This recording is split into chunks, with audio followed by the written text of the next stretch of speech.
CNN's Harry Enten says Americans don't understand the connection between climate change and wildfires. Let me get this straight. Because we aren't Googling climate change when we're searching for wildfires, we must not get it? Seriously? That's the freaking argument here? Listen, Harry, maybe people aren't searching for climate change because they're too busy looking up evacuation routes, how to protect their homes, or maybe even praying their loved ones are safe. Real life concerns.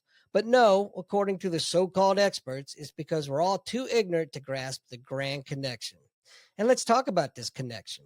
Sure, climate change is a factor, but it's not the only factor. What about forest management? What about infrastructure failures? Or how about this? Arson. Oh, yeah. Yeah, people starting fires on purpose. Go figure. But no, it's easier to paint all of this with a big, broad brush labeled climate change and call it a day. Convenient, right? The thing is, most Americans do understand that climate change impacts our environment. But here's what Harry doesn't get. Connecting the dots doesn't mean buying into every narrative that's spoon fed to us. Maybe, just maybe, we're more concerned with immediate practical solutions to wildfires than wading through political talking points about carbon footprints. So, no, I'm not buying the idea that Americans are clueless or disconnected.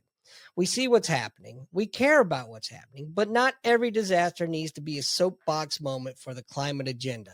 Sometimes a wildfire is just a wildfire. And that is why I ain't buying it.